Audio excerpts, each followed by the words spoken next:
Welcome back to Farm Fit. I am here this week talking with Andrew Wilson, who is the Ontario representative for Strongman Corp Canada.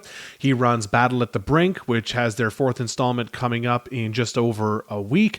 He's also helping to run provincials, as he does every year with his wife Sonia, as well as Anne and Pat from Sudbury.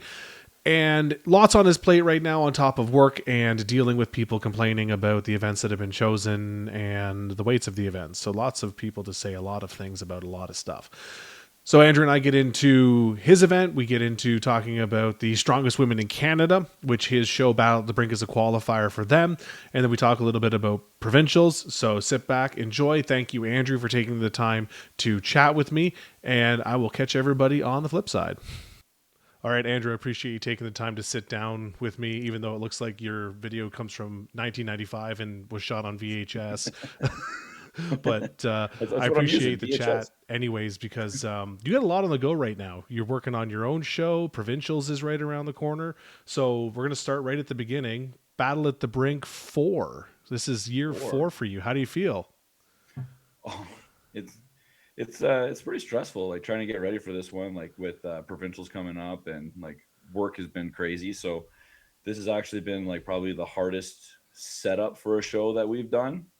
But it all comes together, right? Like it's at this point we kind of know what we're doing. It's just a matter of just getting everything out because everyone wants to know every little detail. What color's the t-shirt, what what color's the dumbbell. I gotta match everything.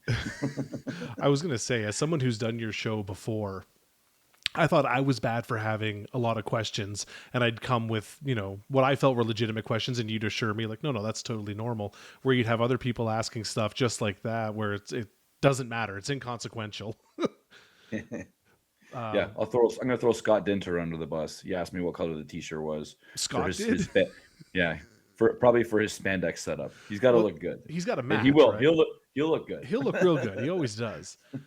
So your events, you're starting with an ascending log press. Yeah. A classic. I mean, you've had log press at your show before. The first year I did it, you had a pressing medley, and I never got to the log at that point. It'd be fun to do now, but when you sit down to pick events, pressing obviously is a staple for strongman, especially on the amateur circuit, because the point for a lot of it is to get into being professional Hmm. and to get your pro card, and that's one of them. So when you sit down and look at it and you look at, okay, I'm going to do a log press, do you overthink it, or do you just go, I haven't done a sending log in a while, or I haven't done clean and press in a way? What goes into picking that specific event? Well, like for this one, we wanted to do something that we did that at nationals in Moncton, right? Where it's just every time they just keep adding weight, Mhm. and I thought it was a fantastic idea. It was a great event. There was a lot of opportunity for people to set records, and when you're there, you're like, well, not a lot of people could make it here, right? There was a lot of athletes that didn't qualify who were great log pressers, or a lot of athletes who just couldn't make the trip because it was over Thanksgiving weekend. So I thought, it'd be good to throw that one back into the mix and see what we can get because we got a lot of really good log pressers in Ontario. Uh, the other thing is we actually for Swick we picked up two Slater logs. So we Oh, wanted to get the women in Swick to throw up some Slater logs. It looked pretty badass watching these girls throw up a 200 plus log overhead. for people listening that don't know, Slater is like the cream of the crop when it comes to logs. Really, like they're just, their name is out there. They're from Ohio, I believe, and they kind of have their name, especially on a lot of the, like the Rogue event at the Arnold. You see the Slater logs or some of the stones and stuff. So having those at your show is going to be quite the staple. Yeah, I'm looking forward to getting them out there. For the Excellent. Swick women, they're actually doing a log ladder instead of the ascending log. Okay. So for them, they'll be doing starting out 160 pounds, 5 logs, 15-pound jumps up to 220. So it'll be 3 rogue logs and finish with 2 Slater logs. So And that'll be sweet. again, That'll for be pretty people that sweet. may not know, SWIC, strongest women in Canada, is the, because this is a qualifier for them, right? Yes, this is well. It used to be one of three. Now I think this year they're doing four. They got Okay. two out west, us, and then one out east that actually just happened this past weekend. Battle of the Beast of the East. Sorry. Beast of the East. Perfect. I'm going to come back to that because I do want to talk about it because it's a big part of your show and it's a lot of fun. So from ascending log, you work your way into a duck carry, into a power stair. Just one power stair. You didn't want to do Yeah. A whole bleacher. I honestly, I thought about making them and I was ready to go. That was originally my plan back because I start coming up with ideas like as soon as this Brink's over, I'm gonna start coming up with ideas for next one, right? Mm-hmm. Or you see things, right? So I wanted to do some stairs, even do two, but it's just right now it's just too much. So we figured the one stair is good enough. So we make them go extra far. And I've got a few messages about like 50 feet is too long. Well, it was either that or more stairs, so we went with the Yeah. distance. Just it's going to be And fun. and and how funny is it watching people do duck walk? Oh, I've seen people It's training. so funny. I've seen people that are like they're posting their training videos, then they're posting bruised thighs because they're the weights just beat the hell out of their legs, and it's like I'd rather watch that for more distance than watch people try to hike it up a set of It's stairs. so funny. Absolutely. You can't feel cool doing a power duck walk. You can't. Listen, there are times in this sport and in powerlifting where you feel really cool. Then you'll see like a picture that someone's taken of a certain angle, and you go, "Oh yeah, no that that does not look as cool as it felt." And It's duck walk is not definitely that flattering. one. Oh yeah, double chin, mate. Oh, double chin, your hands are together. Yeah, no, absolutely. The Oh, it's the next best. event, this one, I want you to explain it because it's a descending deficit deadlift. So I need you to explain what it is first and how you chose it. So descending deficit. So you're going to start on the floor, Mm-hmm. and you're going to strap in, deadlift whatever your weight is, 300 pounds, and then you're going to roll the bar forward up one step, a 1 inch step, hit it again, forward 2 inch, and basically you're going to go up 1 inch until you get to a final step of 4 inches, Mm-hmm. and then finish that last one there. So instead of doing like a deadlift ladder where you need 5 bars and 6,000 pounds worth of weight, so that way we have something where it's kind of like a medley, Mm-hmm. but it's 1 bar, one set of plates, roll it through. So I think this is I in. technically stole this event actually. So Oh, everyone who's mad about this, you can thank Tyler and Gian from Strongman Manitoba because I saw them do it at their provincials last year, and I loved it. Minute so I saw it, locked in. had to have it. So I think I this is love it. important because I've been on here and I've made the point to say, and I'll stand by this, that I'm not a fan of events that end up being hard for the sake of being hard, because it's just like the the yoke deadlift, for example, was one I wasn't a fan of, and I was good at that, but I just thought that it was like we're That making was this also my needlessly idea. hard, and it doesn't need to be. So I'm going to stand by that because I've said it.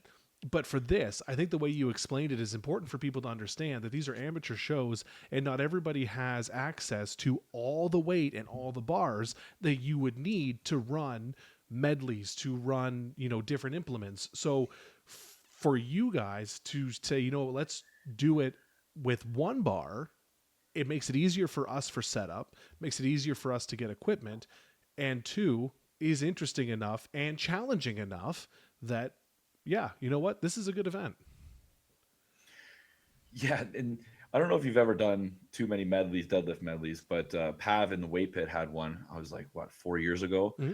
where it was like a power bar, a trap bar, Stiff a axle bar. bar, Yeah. and then finished with I don't know, I finished with like a deadlift bar or something. No, he finished And with the like, trap bar on that one.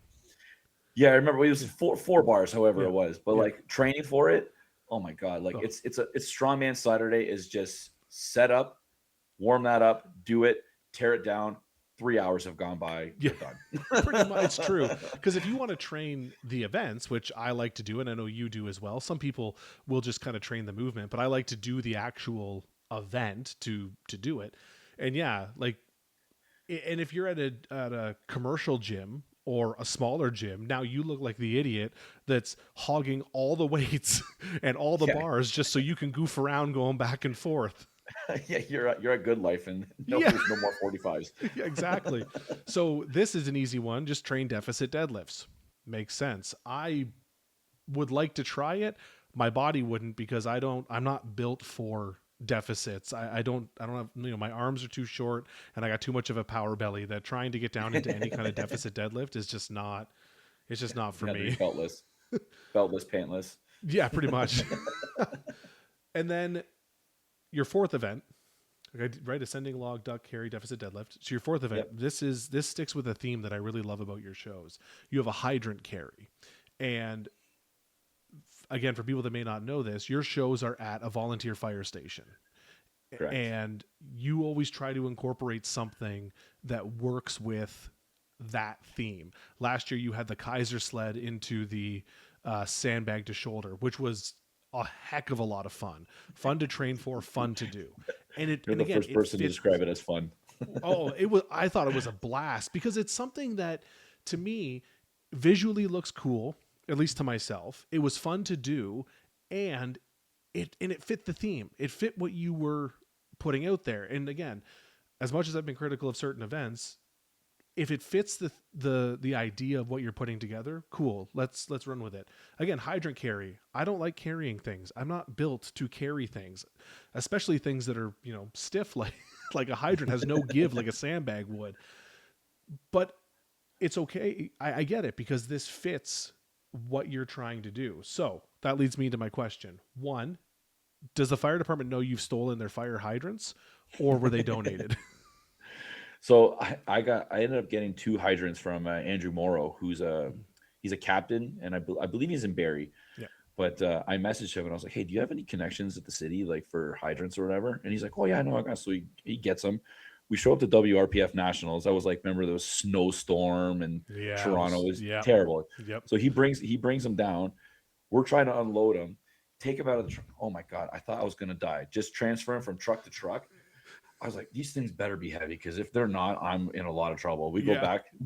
So we end up weighing them. They were both 320 pounds. Like, well, that's going to be okay for one class. Yeah. now what do we do? Yeah. Because we have U57 athletes. They're 130 pounds.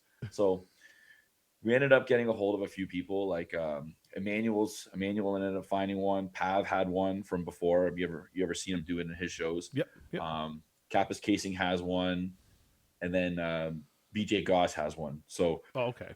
between them all, we were able to figure it out. We have them pretty decent now. So we have them that base. I think Emmanuel's with all the caps off is like 100, 115, 120 pounds. Okay. And then we're going to go all the way up to the 320 for the big boys. Okay, perfect. So it's a good mix and everyone gets to do it. You don't have to make a concession and say this group is doing a sandbag, even though the fire hydrant looks cool. Everyone gets to get a hand on the fire hydrant. And then your final event, heavy bag toss for distance. This is one that I saw on the sheet and I didn't understand it until you explained it. So for the people listening now, explain what a heavy bag toss for distance is. So basically, we're going to be using slam balls, and just however you want to throw it, as long as you're facing forward, you have a 6-foot window to build some speed and just throw it as far as you can. Basically, it's just a play off of the Arnold. What was it, 2 years ago, 3 years ago, where they had that the stone, where they were throwing the stone. Yeah. I wanted to do something like that, but like you're in a parking lot, you don't want to destroy the parking lot. So, and again, trying to got get some your hand on all heavier those stones. Yeah. Got some heavier slam balls. Johnny at Just Be Strong had a bunch, and then the ones he was missing, they're actually on sale at Treadmill Factory. So it just worked out perfect. Perfect, amazing. So there's your 5 events: ascending log press, duck carry to power stair, descending deficit deadlift, hydrant carry, and heavy bag toss for distance. So where I said last time when I had Marshall on here that he likes to just kind of like make his shows difficult and like painful for some reason, yours have a bit of a mix of what I would say are more classic events, but also something that fits your theme. When you go into picking your shows, this being your 4th one now, how important is it for you to take into consideration what else might be on the circuit that year to avoid doubling up events? Or does that even come into your mind at all? Well, yeah, that's a big thing. Like that's actually one of my jobs with Strongman Corp is when I'm dealing with whoever wants to host a show. I try to make sure that like there's only so many events that you can do. So always try to like if you're all doing an axle, well, you do it for reps, you do it from 18 inches, right? So I always try to do something that's different. I knew no one else was going to run the deficit deadlift ladder.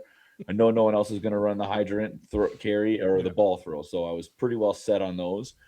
And then it's just, letting everyone's going to have their shot. Everyone wants to do a log or an axle or this or that or circus dumbbell, right? So it's just, you always want to find a different way of hitting it. So that way people still want to do your show. Because when you get to we're the second last show of the season. Some people are like, well, I don't want to do log anymore. I've just done log 6 other shows. I'm done Yeah. with log. There's no log at provincials. The hell with it. I'm not doing it anymore. So do something that's cool. Like there's a few guys that have messaged me that say like, well, what's the record for lightweight masters or heavyweight masters? It's like, well, if I get 5 logs, I'll be able to get a record. So now people are getting fired up, and I think Big Adam McDonald, he's shooting for that the heavyweight masters record. Adam, So I don't know if he's going to listen to this or not, but if he doesn't, I'm gonna make him. I bought a bunch of equipment off him because he was selling a bunch of it off, saying he was going to get out of it, and then decided not to. And He kills me. he's the second guy I did that to. There's a guy in my class, another Adam, was selling his Atlas stone, so I bought one. And then like the following March, he was at Pav's show, and I was like, I'm not giving the stone back. Like, what are you doing? And then same thing. It's like, oh, I bought a couple sandbags off him, some farmer handles. Then I see him training for your show, and I'm going, well, that's the opposite of what he said he was doing. Yeah, I bust his chops all the time. He started training. It was just like, maybe I'll come back and do your show. And then he, like, next thing you look at him, he's buying farmers. I'm like, I almost bought all these things off of you. You just sold them all. Like, did you just tell your wife you're retiring so that way you could upgrade your equipment? Yeah, that's how you got new stuff. That's smart. You sneaky son of a gun. I like it. So the other thing at your show is, we mentioned this a little bit earlier, is the SWIC, Strongest Women in Canada. It's a qualifier for them. How did you get involved in getting your show as one of the qualifiers, and how important is it for you to showcase that at your show? So when the Strongest Women in Canada first started, I'm very close with Sam and Max, right? So he's been coaching me literally since before my first show, Wes's show, like 5 years ago, right? So I've gotten pretty close with them, and I've always kind of I've always pushed and like helped with coaching women. Like my fiance, Sonia, we met when I was coaching her in CrossFit, right? So I've always been like trying to push women in sport, because they're just like, women are afraid to pick up weights because they don't want to look manly. Some of the most beautiful human beings I know are all weightlifters who can probably outlift me on a regular basis. Listen, I also know some men that lift competitively that don't look like they lift at all, or don't look very manly. So I don't think there's a worry there. Yeah, right. So when it first came out, she was talking in the Strongman Corp group, and I that was when I was about to run our first show, and I was like, well, can we make it a qualifier? We'll do our show. We'll make that our show, and then we can run the amateurs with the show.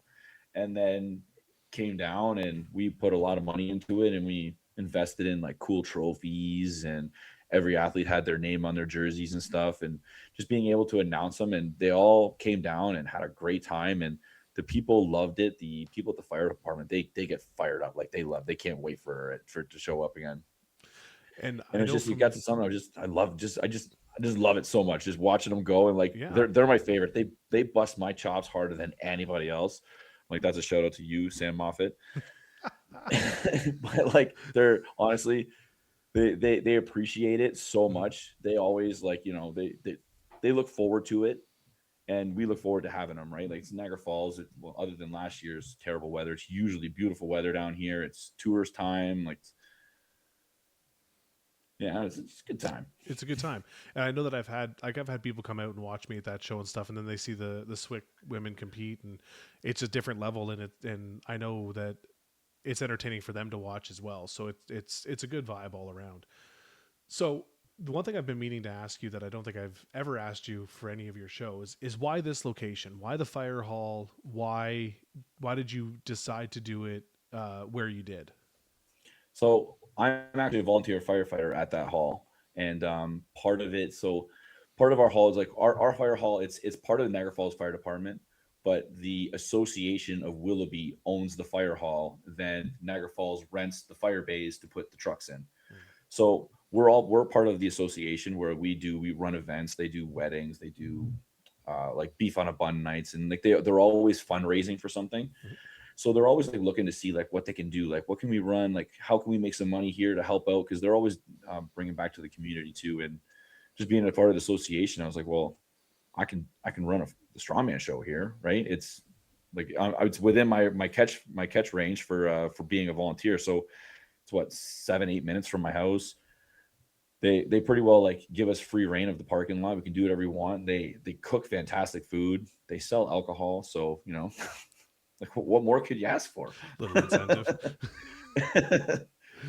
It's a But yeah, great spot. being able to get back to them. So like they get to make pretty good money like off the sale of food. Like they always do fresh. They cut and make their own French fries. They make hamburgers and hot dogs, and they keep the price $5 for everything. Whatever you want to get is $5, and they end up walking away with a couple $1,000s. And we get a nice location where we don't have to worry about anything, and there's lots of parking and usually lots of sunlight, other than last year. So that's the challenge with the outdoor shows is you don't know what you're going to get. Even though you've picked the last weekend in May, it's usually a pretty safe bet. And the first couple of years, it was sunny, was hot, or at least warm. And then last year, Mother Nature just decided to say, you know what? It's After all snowed. those good years, we're changing it. Yeah. So that's good. Outside of that, how many people do you have signed up right now? Do you know? Is it close to what you've had before? It's a little bit down. I think most shows. I was trying to open here. Can't see. I think most shows are actually down a little bit this year. Hmm. Like I say down. Like we used to have shows where it was like 60, 70, 80 people. Hmm. Now that was when we had like 3, 4 shows. Now we have like 7 or 8 qualifiers every year. Hmm. It kind of breaks it down a little bit. Like we still ended up with around 50 people, Okay. which was like I think last year was around the same. The year before Mhm. that we were a little bit higher, but I think a big thing too is we're what, a month and a half, 2 months from provincials, Give or and take, now yeah. there's the Arnold qualifiers at provincials now. So a lot of people are they're getting their early qualifier, and now they're like, you know what, I don't want to risk it. I just want to Hmm. dial in, right? Hmm. Well, that Which is was totally respectable. Yeah. yeah, and that was kind of the decision that went in for me is because I pretty much ran the wheels off last year doing just about every show I could. This year I decided, okay, we'll play a little bit smarter, but I'm coming out to help anyways because I want to do what I can to at least give back and make sure that I'm volunteering my time to give because you guys have done so much for the athletes that I think it's important to. I think if you're going, especially because I've been not critical, but I've had things to say about events and shows and I want to at least be a part of them because I don't think it's fair to sit there and criticize blindly without at least being a part of a show and going, okay, no, that this makes sense. I get why this is done this way. I wanted to touch on provincials, so it's a good segue into that. There's an Arnold qualifier at provincials now. Yeah, every class will get the winner of every class gets an invite to the Arnold World Championships. Perfect, and that's new for this year. That started last year. Oh, it started Because last it year. came, Okay. it came out like just before last year too. It was like we didn't even really have time to announce it. It kind of just like came out, and then Max Mhm. was like, "All right, just give everybody." So after everyone's on, like, guess what? Hey, by the way, also this. It's like but wait, there's more. Yeah, So provincials this year down in Hamilton, a little bit closer. Not that it matters for me; I'll drive anywhere for it, but not too far from you, I guess either. yeah, it's about 40 minutes. That makes it all right for getting everything you need and being at least hands on. How hands on are you being the Ontario rep when it comes to provincial level shows? We like between the four of us, we do everything. So Mhm. Ann, Pat, Sonia, and myself, like we do pretty much everything for the show. We're gonna do all the we had to well, we pick the events, we pick the weights, we have to make sure we have enough equipment. We got to buy equipment if we have to. We have to Mhm. rent the venues. Try to find hotels that'll give discounts, dealing with tourism, Hamilton, and there's a lot more that goes into that kind of show. Like, well, we opened up registration. What was it? A day ago, 2 days ago. Yeah, Monday I think. Yeah, we're already almost at 70 signups, I have to right? say this year, and I'd have to look at the numbers again, but I'm pretty sure all the groups, or at least most of the groups, are bigger this year than they were last year, for the most part, and still with two shows to go. Yeah, there is 20 U90s qualified. 20 U90s, the 120s right now are right behind them with 18, I'm pretty sure. The Yeah, 105s are up there as well. The opens are getting there. Like there's the yeah, groups are it's stacked. crazy. It's crazy. And if everybody shows up, which some people will drop out or some people will get hurt, you don't want them to, but you hope everybody shows up. If that's the case, this could be the biggest provincials that the SCC in Ontario has put on so far. Would that be safe to say? There's an opportunity that this is the biggest show that has ever been in Ontario. Mm-hmm. So And we that's just including some of the nationals, because I believe the first nationals, like I could be wrong, but I thought it was like 150 people. oh It could have wow. been like 100, 140, 150 people. I'm not 100% on that, but I know Mm-hmm. that every nationals has gotten bigger, Mm-hmm. and we reached the 200 mark this year. So there's an opportunity that this is the biggest show that has happened in Ontario. The biggest provincials before was Pat and Ann when they ran it in Sudbury. What was that, 2 years ago, 3 years ago? Yeah, 2024. Yeah. Yeah, with novices, they were at like 135, Oh wow. 140 people. Mm-hmm. Yeah. So when it comes to that level of show, and obviously you have to balance it out. How many people get qualifiers? What's the math that goes into who gets a qualifier for nationals? Is it a hard cap or is it a ratio? No, so the way it goes is for every so from 1 to 5 athletes, the top three make it. So Okay. if there's 2 athletes, top two make it. There's 3 athletes, top three make it. If there's 5, then the top three make it. Then every 2 people in class, Mm-hmm. you add an invite. So Right. 7 is 4, 9 is 5, so on and so forth. Mm-hmm. And then what we've done the last couple years is we give the opportunity, like we give a month and say, hey, if you don't want to go, let me know. You can decline your invite and we'll pass it on to the next guy. Right. So there's a lot of people who's like, well, I'm not going to go to nationals this year because we have a family vacation or Mm-hmm. I'm getting married or Sure. whatever, right? So then they'll let us know, like, hey, we're not going to go. So then I give it to the next person, right? That makes sense. Because you want nationals to be a big show. Of course. Like having 200 people, 250 people is fantastic. Like Mm-hmm. it's a when you go in there and you have 20 people in your class, you can have a bad event Mm-hmm. and still battle your way back. Mm-hmm. You go and there's 3 in your class and you have one bad event, well, you're done, right? Because there's no points to make up. When you have that many points to go around with the bigger groups, it can make a huge difference. Like, Yeah. that could be make or break, like you said. So the more people you get out, the better. Which is why I'm hoping that these groups for provincials hold strong, because it'd be great to see some of the fights in these groups with that many people there.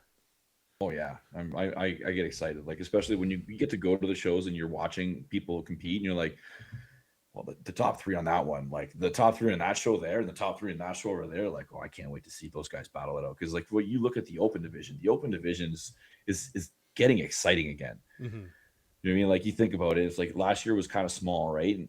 But like now you have like, well, you got like BJ and Dan and Matt and Corey and Eric Willis has come in. Mm-hmm. I know I'm going to forget names and I'm going to get ripped on No, but after this, but there's like, people that, yeah.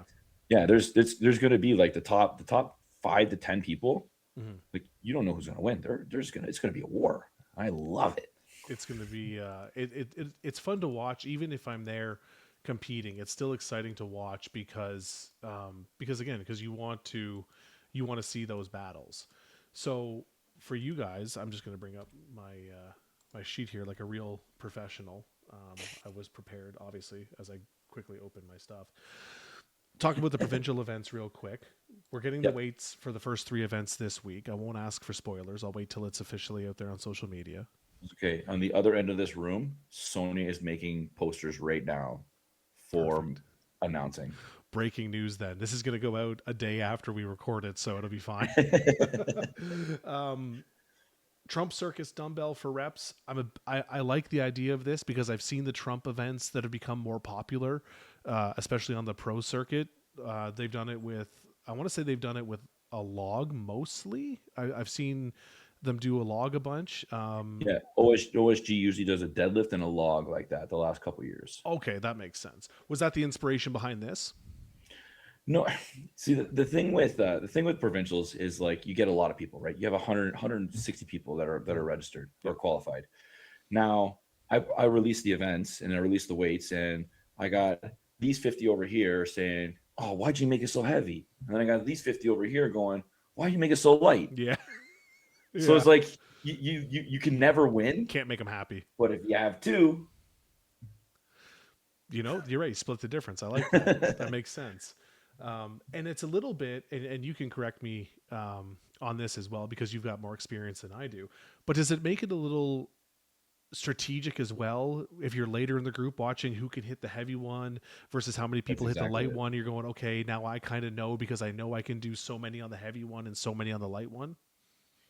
Yeah, and it like it really screws with the people who go early too, Hmm. because you watch, you even watch OSG, and there's a lot of people, well, they've hit the 330 lock, no problem, done in training. They'll go out there and they're gonna go right to the heavy one, Hmm. and then they struggle and miss and miss and miss and miss, and then they go back to try to hit the other one, and now you end up with a zero. So it totally, that's someone who could win, Hmm. but now just lost that, and it totally shuffles the leaderboard, right? So, and then obviously being at the end is the best thing you can get, because then you look up there and like, okay, well, this guy got 3 on that one or 4 on that one, or no one hit the heavy one, so I Hmm. can just go hit one, right? And carry on. Yeah. For an example, in 24, it was the circus dumbbell and the log, the back and forth, and you could Yeah. choose which one you started on. I had not hit the dumbbell weight in training, but I knew I could hit the log. So watching everybody go before me miss the dumbbell, miss it, miss it, miss it, and then not do the log, I'm going, cool. This is great news for me. I'm going to get good points because I know I can at least hit the log, and then go from there. So I kind of figured that it was the same idea behind this. Yeah. And then we have trap bar deadlift for reps. I like this. I'm a big fan of this versus like a conventional deadlift for reps, and I like deadlifting, but I think this is going to be more fun and falls more in line with when we did the car deadlift because it's a similar setup, Yeah. obviously without needing multiple Yeah, cars and without needing a vehicles. car. Yeah. Yeah, exactly. And the frames. Yeah, exactly. Yes, 100%. So it's a little bit easier that way. Plus, I think a little bit easier on like when I think of trap bar deadlift, I think easier on the joints, but harder on the body overall because it'll burn you out quick. Your legs will blow up. Yeah. So I'm a big fan of that. But then you've got that paired right afterwards with a yoke run. So the events that have been released, Mhm. not necessarily in order. Oh, good. Okay. So the order has not been chosen yet. We still we're meeting with Ann and Pat on early next week to talk about some stuff, and that's going to be on there for orders of events. Okay, But perfect. So subject to yeah, change. yeah, subject to change. We Cool. just wanted to get the events out, and now we're going to get three sets of weights out, Hmm. and then we'll figure out orders afterwards. Okay. And no matter what I do, we'll be like, well, why'd you put it after this, or why'd you do this first, No, right? it won't matter. Someone will be upset. It's fine. When it comes to the trap bar, before I move on to the yoke, um, will you be releasing any information on style of trap bar? Because there's so many varieties out there. Like I have the big one behind me that's huge and can hold a bunch of weight. And then I also train with a smaller one at Skull House that I barely fit into and need kilo plates to put on it because the collars are so short. So we're gonna start. We don't have tons of trap bars. We Right. have two. Pat and Ann have one or two. Hmm. Just Be Strong has one. So there's a few people that have already reached out. Like, well, we have this. So I'm more worried right now about getting the provincials or Brink done. Yeah. So that's in 2 weeks, and then after that, we're gonna go dial in on like finding out how much equipment we have everywhere, so that way we Perfect. know how much we need to make, but need to buy. Right. I would like to have it set up so that way everyone is close to the same. Hmm. So try to get the same height off the floor, or try to get the same handle width. Yep. If there's some that are skinnier, then we give the skinnier ones to like the U57s and U64s, and if we get the nice fat ones, we can go open men, right? Makes sense. So we'll be able to figure that out, but that definitely will get released. We'll figure out Okay. exactly what we have, and then those will all get released for sure Cool. within like a month of provincials, so people know Okay. what's happening. Amazing. The yoke 50 by 50, pretty straightforward. I've seen this event before, done this event before. The nice thing about doing it in the arena is the elements don't really matter. It's the same floor, it's a hard floor. We're not going to get rained Yeah. on. So that makes it pretty Nice and straightforward. nice and flat, just And just sprint. away you go. Yeah, there's really not much to talk about there when it comes to, a yoke for essentially 100 feet, 50 and 50. Yeah. The next, well, the next on the list, I'll say, not necessarily the next in order, is the loading medley, the keg, the Inukshuk, and the other sandbag, the standard sandbag. Now, are you obligated to have Inukshuk bags at a certain amount of shows throughout the year for your sponsorship, or is it just because you designed the thing that you want to have it out there? What the thing with the Inukshuk is like it's hell. It Oh is yeah. very hard. It beats you up, Hmm. but it does make you very strong. Yes. And we have like when we first came up with the concept, and I talked to Garrett who owns Inclusive, and I told him what I wanted. I was like, because he was talking about making Husafel, and I was like, well, we're Canadians, right? Like, let's do something Canadian. Like, and he's actually indigenous, so it actually worked out perfect, like right in line with everything for him. It worked out great. But then we go and we put it was in 2 shows the same year, right? We had a provincials that year, and then we had a nationals that year. So a lot of people bought these sandbags. It was like they're just sitting there, right? Like they got to do some of them at Muskoka on the weekend, Yeah. but like no one is just gonna pick up that Inukshuk and be like, you know what, I'm gonna take my little friend for a walk. Yeah, exactly. Usually it just sits in the corner of the gym and just Until you need mean it. mugs you. And every time you walk by, you're like, no, do not look at me like that. I filled mine, and I picked it up briefly the day I filled it because I had to move it into the gym. And I thought the same thing. I thought you're going to sit there until I need you for training day. And until then, you can think about what you've done.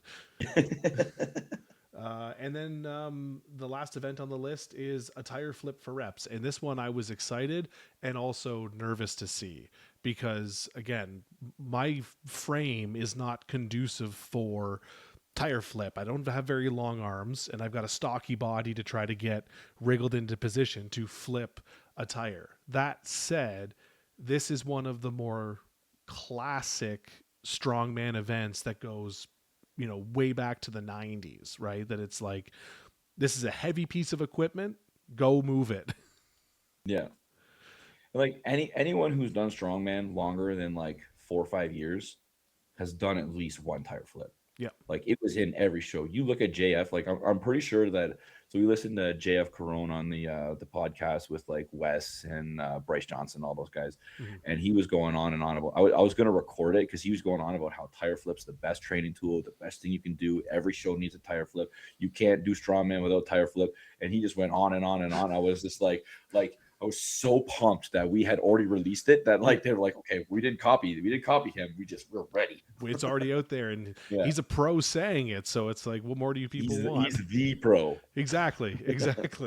I don't. I think the last time I got close to doing a tire flip was Pov's show, and it was that sled, the simulator. Yeah. The simulator. Yeah. But I much prefer this. And the one thing that I think you did say about it is you're only going to have us go back and forth instead of going down the run, which seems safer. Yeah, well, I started thinking about it. I'm like, we have 4 people in a row all flipping a tire. Yeah. Like, I flipped the tire enough to know that, like, when you're in a hurry, you flip it, all of a sudden it's going that way. Oh, it doesn't stay straight. No. You smash into each other. So we're going to go back and forth, and then we're going to have a conversation about if we're going to do it like a set amount of reps. So, like, it'll be max 5 or like max 10, something like that. Right. And that way it can be a for time thing. That way people aren't just like flipping tire for a minute and just be like, I hate my guts for the rest of their strongman career. Thanks a lot, Andrew. Yeah. My biceps are I hate strongman now. But that one we have decided that will be the last event. So you mark that one down. Okay. And you know what? That makes sense. That's a good one to end on. I like that because that's going to be, that's one of those events where just lay it all out there, like whatever you got left in the tank, you put it out there, and then you don't have to worry about nothing else after that. You just go flip the tire for as many reps as you can and carry on. Yeah. So that wraps up the provincial events. Was there anything you wanted to add about provincials? People need to make sure that they are paying the fee. It goes by payment, not by sign up. We have, I think I said 68, and 7 people had not paid yet. Okay. So 7 of those people put their registration forms in thinking that they got logged in, but you are not in. And I'm not going through that many forms to figure out who's paid yet. No, that makes sense. No, that is a later issue. I was one of those guys that I signed up right away, and I was like, I'll pay in a second. And then like the next day I saw the post and I was like, oh, I didn't pay. I'm going to do it right now. So went and did it like the next day. But that could be the difference between, going last or going middle of the pack, depending on how many people in your group were on top of it. Yeah. So that makes sense. Outside of that, I just wanted to know how you're feeling. I mean, you have so much on your plate trying to get your show ready and then provincials right after it. So I just want to know how things are going with you. Oh, it is what it is. We're at the point now, like we have enough forms and, like I have a nice Excel setup now for all of our shows. Like you have like your signups, you have your weight classes, your weights per event, your finances, getting sponsors. Like really that is honestly been the hardest part, is getting sponsors, because like we all know the same people. Yeah. We all know industry, we all know inclusive, we all know zone, we all know the same people. And it's like, now there's 7 qualifiers, Mhm. are they going to want to just keep giving out money to over and over again, right? Yeah. So trying to find sponsors has been more difficult this year than usual. Mhm. Sonia has really stepped up, and she's got a lot of well, she's the one that's making the post for announcing them all, but like she's killing it on the sponsorship. So Perfect. that's it's definitely moving in the right direction now. Excellent. Well, I appreciate you taking the time tonight to sit down and talk about this. And we'll have you on again before provincials as well to talk about that show. Once you get Brink out of the way, good luck with that. I'm excited to be there and help out with it. It's going to be a good show, and then we'll get you back on for provincials. Sounds good. Awesome. Thanks, Andrew. All right, thank you.